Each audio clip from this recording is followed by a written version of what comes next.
From the news team at LinkedIn, I'm Jessi Hempel, and this is Hello Monday, our show about the changing nature of work and how that work is changing us. So it snuck up on me earlier this fall. We were half a year into the pandemic, 6 months of being stressed out about everything from COVID to the election to childcare for my toddler.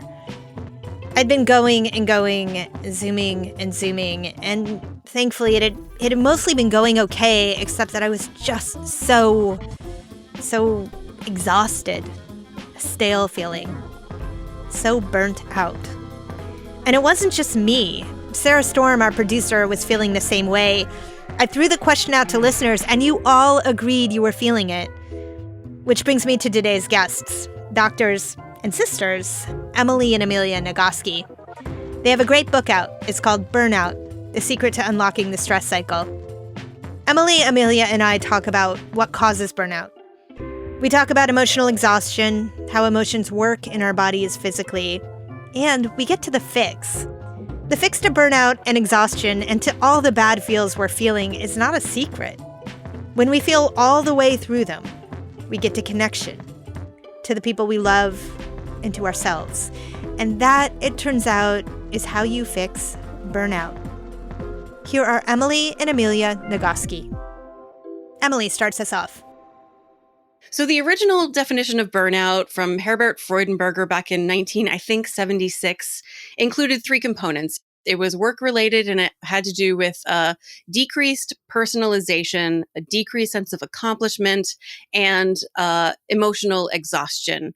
And over the next 40 or so years, it became clear that the way burnout shows up in people's lives is different for women and men. And of course, there's no research at all on trans and non-binary folks around burnout because there's very little research into trans and non-binary people's experiences in general. Right. And I'm sure that's going to get better. But for now, I'm often going to be using this binary language of men and women because that's where the research is right now. Yeah. So it turns out that for men, it's more depersonalization. And for women, it's more emotional exhaustion. And as we were looking at the research, we were like, you know what? It makes a lot of sense that it's emotional exhaustion for women because of all of the work that we have to do all the time, smiling and being nice and meeting other people's needs and expectations and being really in control of the way we present ourselves so that we don't make anybody uncomfortable. And we get stuck in the middle of our emotions because we always have to pretend that our own emotions don't exist so we can create space for other people's emotions. So if we get stuck, that's getting stuck in the middle of an emotion is exactly how you exhaust it. So it's this recipe that exists not just in the workplace. Yes, we do that emotional labor in the workplace, but we do it in our homes. We do it with our families, whether it's the children we're taking care of or the parents we're trying to please or the friends we're trying to feel like we fit in with or support. There's barely any time or place that we can be fully ourselves and let our emotions move through and out of our bodies. You're speaking my language, right? I listen to that as a professional, as a working parent, as a mother, and I think, yes, that feels like my life. What's the relationship between stress, that stress that you get stuck in the middle of, and burnout? We define burnout as the experience of being overwhelmed and exhausted by everything you have to do, and yet somehow still worried that you're not doing enough. Mm-hmm. So when stressors come, the things that cause your stress are piling up into huge mountains, and you're still stuck in an emotion because you had to smile and be polite to that guy across the counter from you or who works across the conference table from you, and you had to shut down all of the rage and fear that exists in your life because of the times we're living in and the way that the world is right now. That is a perfect recipe for feeling like you're overwhelmed and exhausted. And there are so many stressors that you cannot solve. They're going to pile up, and we're not completing the cycle of stress as it moves through our body. And that is how burnout happens. But there's good news. Oh, right. There's good news. The great thing about the fact that stress is a phenomenon that happens in our bodies in response to stressors is that it doesn't actually require dealing with the cause of our stress to be able to complete a stress response cycle because we're stuck in the middle. Like we're all holding on to these emotions. Like if you imagine traffic, if you're commuting home, remember back when we had commutes? You would either take public transportation or drive somewhere. And if it's a long, difficult one with really heavy traffic, like your body just gets tenser and tenser. And that tension is there to help you evolutionarily survive a threat like being chased by a lion, right? And if you manage to outrun a lion, man, you run back to your village like shouting and you tell an exciting story to your family and they jump up and down and you feel glad to be alive and you love your friends and family and the sun seems to shine brighter, right? So when you like get home finally from your commute and you slam your car door behind you, do you suddenly feel glad to be alive and like you love your friends and family and the sun shines brighter? No. You dealt with the stressor, like you got home, you finished your commute, you escaped the stressor, but you didn't deal with the stress in your body. And we need to do both things. Yes, deal with the things that cause our stress, but we don't have to wait until those causes are gone before we start doing things that address the stress in our body. We have to speak our body's language, and that's going to be doing things through the body, like physical activity, like creative self-expression, like connection, hugging, conversation. I sort of inherently understand that stress is something I need to deal with. And that's why I have wellness. And wellness is on my daily to-do list. In fact, if I read you my to-do list, it's, answer email from my manager, make smoothie, get half hour of yoga done, right? I work my way down that to-do list and I check off half of the things and I don't feel weller. Or like I've gotten the stress out of my body. Yeah. Achieving wellness is not a thing that ever happens. I'm so sorry. Even if I get to the bottom of the list? Come on. Yeah. I know, right?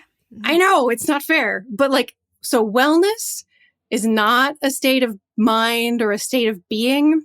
It's a state of action. Wellness is the freedom to oscillate through all the cycles of being human. So it's feeling stressed and feeling safe, connecting with other people and being independent and alone, work and effort, and then sleeping and resting, crying and laughing, and in and out and up and down, and the yin and the yang, and the experience of that whole thing and the interplay of those opposites. It's not a state of being. It's a state of action. That, and I would say, if you are like doing the yoga every day, yoga's super good for you. Yoga's so good for you. And what I would suggest is that you're probably doing it in a check it off your list kind of way, instead of in a deep, attuned body, purging your rage kind of way. Well, so this leads me to a note that I made when I was reading your book. So you suggest people listen to their body to understand when they've completed this stress cycle.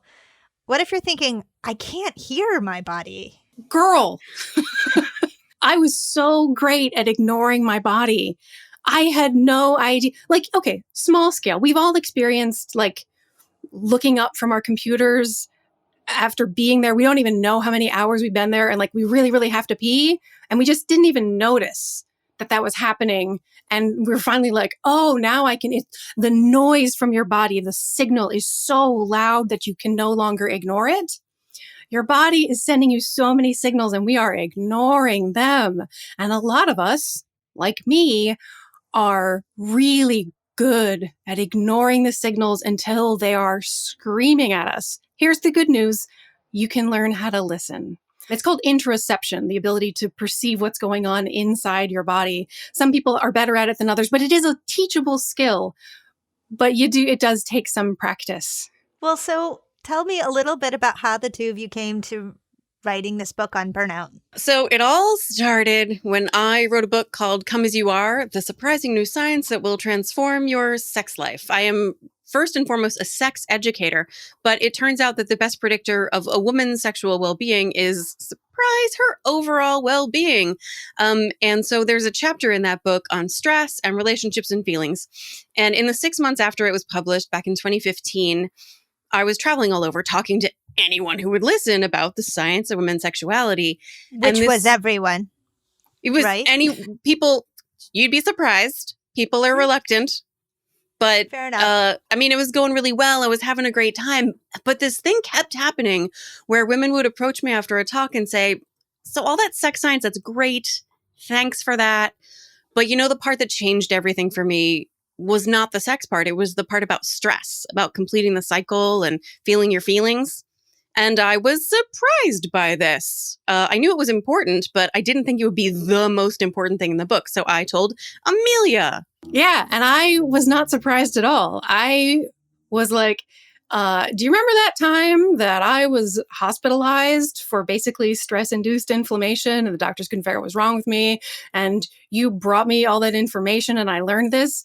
And that information that you're surprised about, that information saved my life twice. Which is when I said we should write a book about that. And here we are. Yeah. Yeah. Well, how much of the book that we're reading was intuitive to you, was about following the paths you expected to follow, and how much of it came to you newly? None of it was intuitive for me. We thought this was what the whole book would be about. It'd be about the science of how your body processes stress. And as we kept reading the research, we discovered that the real solution, the real answer is connection, is love, is attaching to the world around you and allowing yourself to be taken care of rather than insisting that you take care of yourself and expecting that to be the cure for burnout. Self-care, turns out, is not the cure for burnout. It's all of us caring for each other. And a lot of America in particular really idolizes the lone cowboy ideal, right? This hero who can stand on his own and, a man who is a rock and an island unto himself. That is the ideal. And so to say that is unhealthy, that it is in fact killing us, was very difficult to learn. It was not the answer we were looking for. It was hard to write, and it was hard to live. Like, we kept looking for stress management strategies, and we were reading this really hard science, this affective neuroscience and comparative psychology, really difficult, hard stuff. And what it kept saying was love and authenticity Compassion. and vulnerability and compassion and connecting with people that you care about in a deep emotional way. And that is not we come from a lockjaw New England puritanical heritage of white people who do not feel their feelings with each other.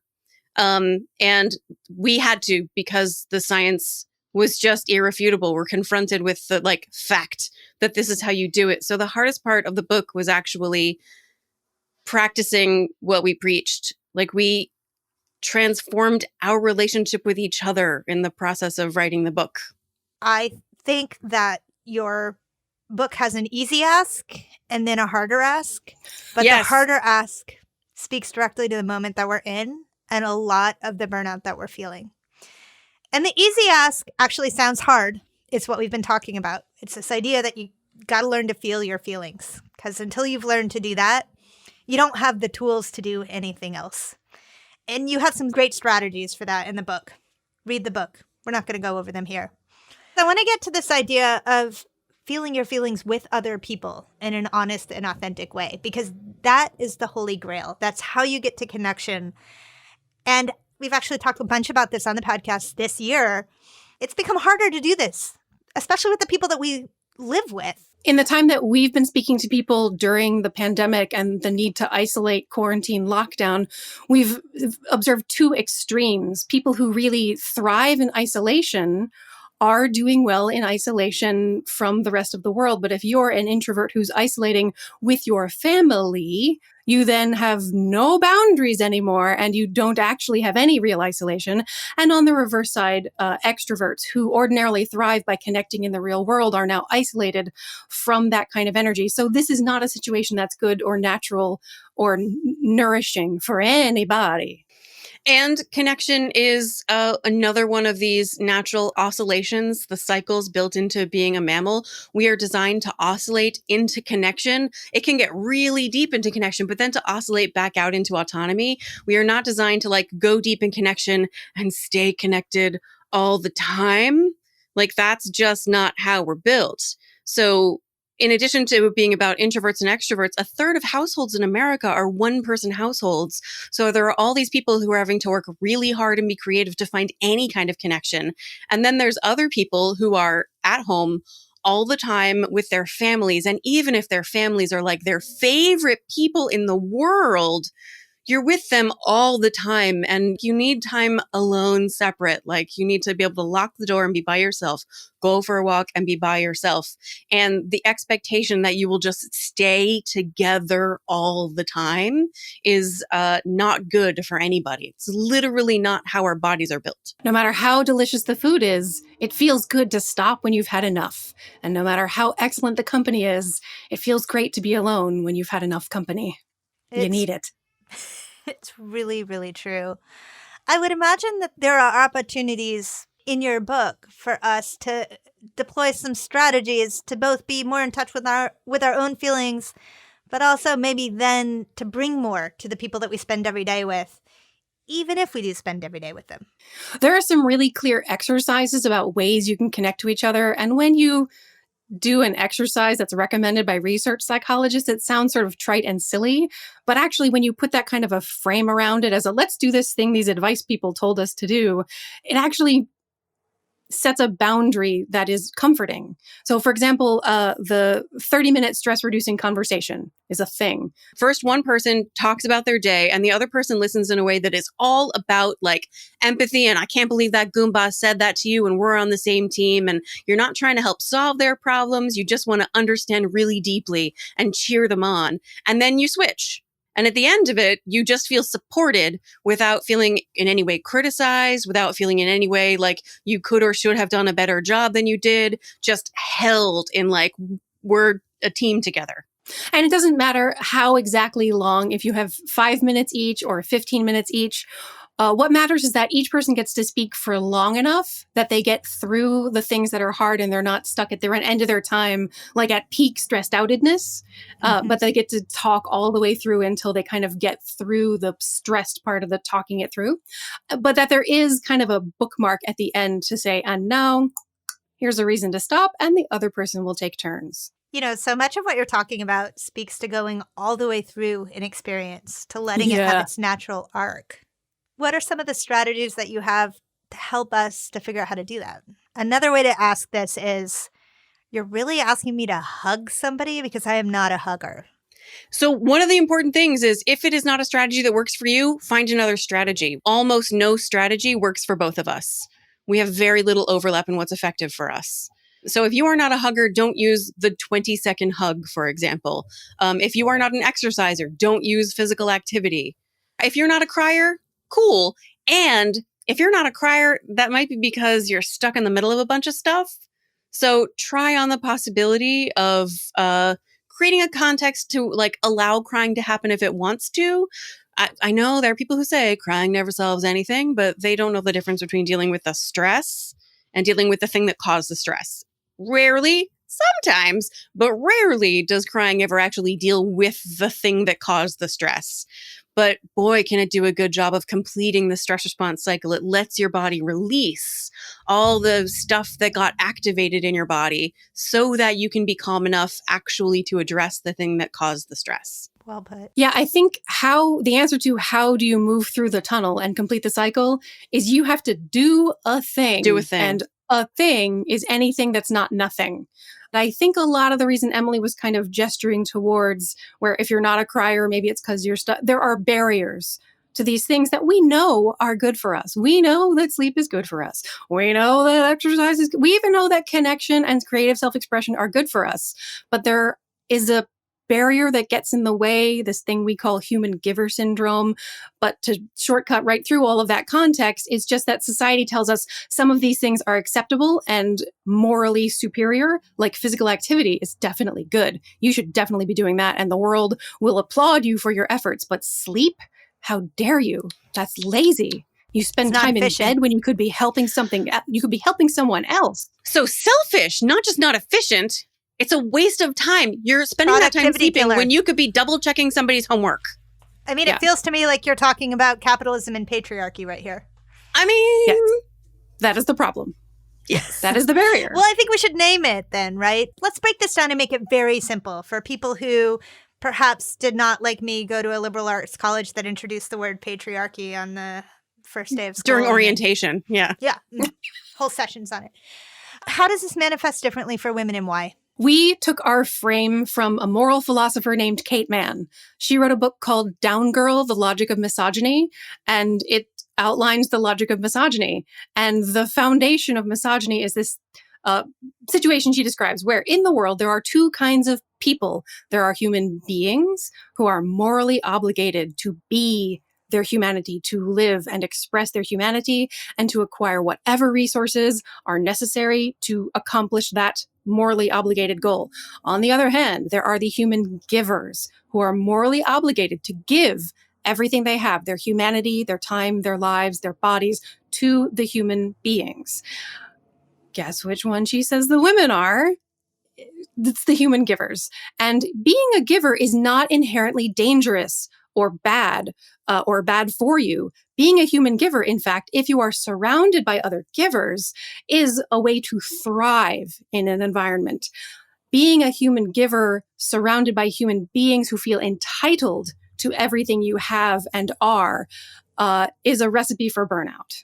And this is actually, it was the most important thing I learned in the process of reading the book, was to notice what it feels like to be in connection with like a human being who was entitled, competitive, acquisitive, felt like they can just have anything I choose to give. And the more I choose to give them, the more they feel entitled to take, the more they expect me to give, versus what it feels like to be in connection with a fellow giver who, when I give them something, they feel motivated to give in return, which makes me feel motivated to give more in return. And we have this mutual energy. And I learned that if you can withdraw your energy from connection with those people who feel entitled to take anything you have and transition it onto connections with fellow givers, it really changes the energy in your life. We're going to take a quick break. When we get back, we'll talk more about where burnout comes from and how to get through it. And we're back. We're talking today about burnout with Emily and Amelia Nagoski. I love this idea that there are human beings and human givers. And I wanted to know, can you change? Can you shift from human being to human giving, or at least allow for a little of both? This is a question that Kate Mann talks about and that Emily has talked about in classes. And when she asked a class full of people, well, what would happen if we were all human beings and we all felt entitled to acquire whatever we have to have? And of course, the answer is poor, nasty, brutish, and short. If we all are entitled to everything, then it's just a competition for resources. And life is not a competition for resources. Life is an experience to be had and shared with others. You're here not to be productive, but to be you. If you are surrounded by givers, you'll be constantly supported and looked after so that no one will slip through the cracks. So that when you come home from work at the end of the day, if there ever comes a day when we come home from work and you're exhausted and your partner says, you look exhausted, I'm gonna go make dinner, you take a bath and get a glass of wine, and we'll have a talk about it together afterwards, as opposed to you coming home exhausted from work and then being like, so when's dinner? We talk about this through the lens of gender, male and female, and there's a certain binary quality to it. But it seems like it is best understood through the lens of privilege, because if you apply intersectionality to this, whereas white women, for example, may absolutely be the givers in relation to men, they suddenly become the beings in relation to people of color. Yes. Yep. And it's lots of different layers of intersectionality. Disabled people often find themselves performing as givers to make sure they're caring for the emotions and comfort and convenience of other people and smiling to make sure that they can stay safe. They have to perform this. They have to be the givers who show up in that way. Poor people, immigrants, people who don't speak English as a first language when you're in America. Non-Christians when you're in America. People of color, for sure, all have to put on a face and make sure everybody else feels really comfortable and okay with the fact that they're in the room. And it's a lot of extra work to do. It's exhausting. Right. And it is important that people who do have any kind of privilege, like we're white ladies, Emily and I are, and we recognize that our whiteness has given us this sense of entitlement to the labor of people of color. That is a layer of our privilege that goes back deep in history. And our job, our work as citizens who care about the world is to turn inward toward that sense of entitlement and to ask ourselves where that comes from and how true is it? And really, what if we acted as givers towards these people who society is telling us we are entitled to? What if we instead ask, what can we give to them? What can we do to support and care for everyone around us? One of the most important things we think, it's so exciting that we're talking about this. No one has ever asked us about this before. Really? Thank you so much. We think one of the most important ideas in the book is that you have to heal this damage done to us by this bogus, white supremacist, cis heteropatriarchal, rabidly exploitative capitalistic culture. Heal the damage that's been done so that you don't inflict that pain on someone else. It is an act of social justice to turn toward your difficult feelings with kindness and compassion and to work with people around you to heal your wounds together so that you don't inflict those wounds on someone else. Gosh, that's powerful. Even as you describe it so eloquently, both voices flare up all the time at the same time. The how dare you, how dare me, right? And even as you speak, I realize those voices, they infiltrate every communication I have. I mean, I've spent the first half of this interview thinking, did I frame that right? Are they gonna think I'm smart? And that voice, first of all, eradicates any opportunity for connection, if connection is really our end goal. And also, I'm not going to pretend that I'm the only one to experience that voice. I think that we all do. All of us have it. And in addition to normalizing the mean lady, for me, it's Te Kā, the lava monster from Moana. If you've seen Moana, he throws these balls of lava at Moana. That's what it feels like to be on the receiving end of my madwoman. Every madwoman is different, but the madwoman's whole job is to navigate this huge chasm between who we really are, as Moana puts it, as you truly are, versus who the world expects and insists that you be. There is this unbridgeable chasm. And if you had to navigate an unbridgeable chasm as your job, you'd be crazy too, right? So of course your madwoman is just bananas all the time, whether it's toward you or toward someone else. And in addition to normalizing the madwoman, I want to normalize the abyss, the cavern, the unbridgeable gap between who you really are and who the world expects you to be. You are never going to be that thing. I am never going to be that thing that everybody expects and demands that I be. How do I be okay and still never be enough? One of the ways we know how common this is the fact that we call her the madwoman. This comes from the book Jane Eyre by Charlotte Bronte. Spoiler alert for Jane Eyre. Rochester is married and he has his wife living as this madwoman he tucks away in his attic. And that symbol has become an archetype that rings so true because, I mean, if you know that when you hear a story that's kind of a symbol for an identity, this is where that label comes from. And there's a whole feminist literature from the 70s and 80s about it. Peggy McIntosh, famous for the white privileged knapsack, has written about her madwoman and has used this language. She's also, in fact, the originator of imposter syndrome. And in her conceptualization, it's not about us just feeling like we're not adequate and we're not good enough and we don't really belong here and people are going to find out we're frauds. It's that the world has insisted that we be something we are not. And so we have been forced to put on a show to make it seem like we are. And so they're kind of right that we are not that thing. But just because we are not that thing doesn't mean there's anything wrong with us. Yeah. You need to be so prepared with so much knowledge in order to have the capacity to turn toward yourself with kindness and compassion and say, yes, the world is broken. Yes, I am never going to be what it expects me to be. No, it is not my fault. But yes, I am going to try as hard as I can to show as much compassion to as many people as I can. That is actually an impossible goal. And I recognize, God, it's hard. And women are culturally kind of granted permission to show each other kindness and compassion, even though we don't always do it. We're allowed to be kind and generous with each other and patient and forgiving in ways that we are not given permission to be kind and generous and patient and forgiving with ourselves. It is harder than authentic connection with other people a lot of the time. Do you think that this perception that we aren't living up to the world, what the world expects us to be, is flawed in that the world actually doesn't expect us to be anything? Or does the world have an expectation of us? I definitely think the world has an expectation. We can tell because we truly are punished when we fall short. Yeah. Like, so the list of things that human givers are expected to be is pretty, happy, calm, generous, and attentive to the needs of others.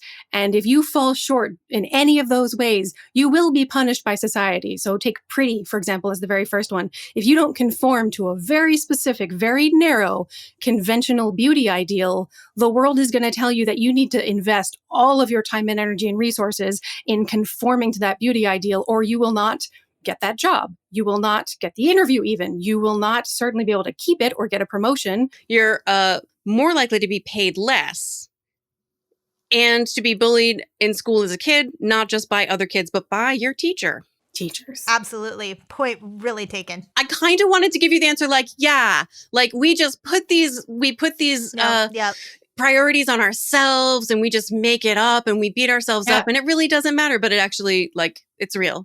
I feel like I was like trying to say wink, wink, nod, nod, the patriarchy doesn't really exist, right? And you guys were like, right. Yeah, no, that's real. We know it's real because there's a multi-billion-dollar industry thriving on women trying to conform to that very narrow, culturally constructed beauty ideal. We know because people have jobs making the ads to tell us that we have to look like that in order to belong, in order to deserve love. Because it's codified in law, because it's codified in medical textbooks. There is one thing that, as much as you encourage us to really realize that we're never going to be enough and that isn't what we should aspire to be, you also enough in quotes. We will never be that I'm sorry. thing. You can't see the quotes. We will never conform to the culturally constructed aspirational ideal. And yet, you hold that purpose is important, that it is actually very helpful for us to connect to some sense of purpose. And by the way, if it hasn't arrived like a lightning bolt in your head, make it up. Come up with a purpose for yourself. Absolutely. Just because the culturally constructed ideal that you're supposed to conform to, I tried to make the quotes oral in that one. Just because that isn't actually a thing that'll necessarily fuel you and nourish you to be your best self and to live your most fulfilling life, that doesn't mean that you shouldn't aspire to something. We call it something larger, capital S, capital L. When you engage with something larger than yourself, it gives you a sense of meaning, of purpose and belonging that actually corresponds to very real physical health outcomes. When you connect to something larger than yourself, you live a longer, healthier life.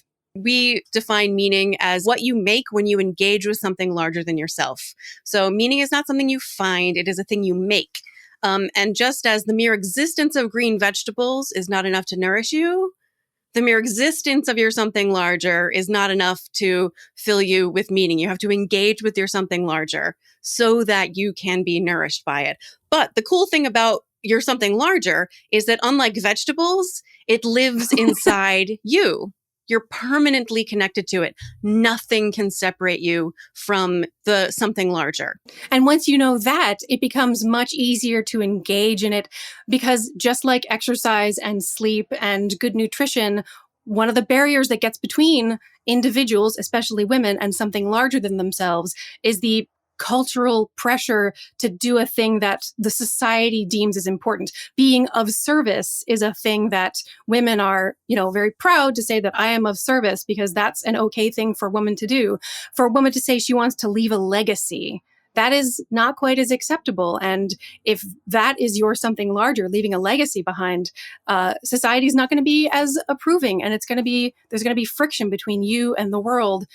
The good news is, though, since you're something larger, and your meaning that you make lives inside of you, even if it's hard to engage with that something larger, it's still going to ride you with purpose and meaning and a fulfilled sense of life and the improvement in health outcomes that are associated with it. So when you can let go of the thing everyone tells you you're supposed to be and move yourself toward engagement with the thing that really matters to you, you're something larger, which may or may not be in line with what everybody is telling you should do. So there will probably be some voices in your world, depending what your something larger is, being like, good for you. I mean this in a supportive, loving, kind way. I, as a sex educator, have gone home and started talking about my work. And my mom has literally said, can you not talk about your work at the dinner table? Because I talk about sex for a living. And she is not dismissing my something larger. She just feels like it has a place that it can be. And that place is not family conversation. That's fine. Well, listen, this sort of brings us full circle. You guys said something that I did not follow up on earlier. You said that the process of writing the book changed your relationship with each other. So yes. How? Oh, God, there's going to be feelings if we talk about this. Should we tell the TED story? Let's tell the TED story. The TED story sums it up. Okay. Emily has given like 3 TED Talks, like 2 TEDx talks, and like a main stage TED Talk in Vancouver. And the one in Vancouver is like a very involved process, and it involves a lot of communication with the people who are in charge and writing drafts and practicing the talks. And there's a lot of rewriting. There's a lot of coaching. And my talk was about sexual violence. So it was really emotionally intense work. Yeah. So as she was getting ready to go there, I was going to go with her as like her emotional support peacock. Like, I'm just going to go with and be there to be like, good job, whatever. And my flight got changed and she was just like, fine, you should do it because people are going to think that I'm exaggerating. So like, you tell them. Like, I know how to manage my stress really well, but I was doing this thing and it was over my threshold. Like, I was not coping well. And when I'm not coping well, I get a little unpleasant to be around. I get mean is the word you're looking for. Slightly short-tempered. Bitchy. Not the best company. And so Amelia was going to come with me and help me. And there were these difficulties with her travel plans. And I was just like way over my head with stress. I was drowning in it. And I was so far in that tunnel I talk about, I didn't even know how far in I was. And this is the thing, is when you get to a dark place, you need help. And so Amelia has difficulties with her travel. And I'm like, fine, maybe you just shouldn't go. Maybe I don't need you to go with me to TED. Fine. And she... because we were in year 3 of writing the book at this point, and I knew the research, and 3 years before that, I would have been like, fine, whatever, bitch, and like walked away, because that's all I was capable of. But now I knew, and I could see, I know what's going on, and I know what to do. I could turn toward this teika, like Moana, my hair blowing in the wind, the ocean around me, and I could be like, you... There's something I can do for you. I have crossed the horizon to find you. I know your name. So I didn't actually literally sing at that point. What I did was I stole her dogs. Yeah. She was like, okay, you are over your threshold. I'm going to take your dogs. You're going to get in your car and you are going to go to the beach. Because I know that this works for her. So, and I'm taking your dogs. You have no excuses. You're getting in the car and you're going to go today. And when you get there, you're going to apologize to me. So I was like, fine. And here's the thing. Because we were 3 years into this process, I knew enough that Amelia could see something that I couldn't. I did not agree with her. I thought, I just need to power through it. I just need to get through it. And, turns out she was wrong. Yeah, I got in my car and I drove fuming the whole time. So I arrive and like as soon as I park, I get out of my car and I see the water rolling onto the shore and I can feel my chemistry change. Like my whole body just shifts gears. And I immediately start texting Amelia, you were right. I was wrong. I was totally over my threshold. I'm sorry. Thanks for taking the dogs and forcing me to take care of myself. And the only reason we could do that, right? Like how many people have a person in their life from whom they can receive that kind of feedback and take it seriously, even when they don't yet believe them. And it's because we had been forced to understand that honest emotional communication is the hokey pokey. It's what it's all about. That was Emily and Amelia Nagoski, co-authors of Burnout, The Secret to Unlocking the Stress Cycle. You can learn more about their work at burnoutbook.net. And we're going to talk about burnout this week at office hours. How do you cope? Our producer, Sarah Storm, and I will convene, as usual, on Wednesday afternoon at 3 p.m. Eastern. Join us. You want the link? You can follow me on LinkedIn at Jessi Hempel or email us at hellomonday@linkedin.com. Okay, now let's talk reviews. They help us so much. So once a month, I like to ask Sarah to come on the show and share one. If it's yours, email us and I'll jump on the phone with you and help make sure that you're getting the most out of your LinkedIn experience. Hey, Sarah. Hey, Jessi. Okay, so who have we got today? Today we have Elle Gwinnett, and they say, it's like Jessi knows what I'm stuck on and the questions rolling around in my mind. That's exactly what we're going for. If you are listening, Elle Gwinnett, please email me at hellomonday@linkedin.com and let's jump on the phone. Reviews really make a difference for us, so if you like the show, please take a moment to weigh in on Apple Podcasts or wherever you listen. Hello Monday is a production of LinkedIn. The show is produced by Sarah Storm. Joe DeGiorgi mixed our show. Florencia Iriando is head of original audio and video. Dave Pond is our technical director. Juliette Verreau, Cassidy Jackson, and Victoria Taylor fill our work lives with meaning. They know who we are. Our music was composed just for us by the mysterious Breakmaster Cylinder, and you also heard music from Poddington Bear. Dan Roth is the editor-in-chief of LinkedIn. I'm Jessi Hempel. See you next Monday. Thanks for listening.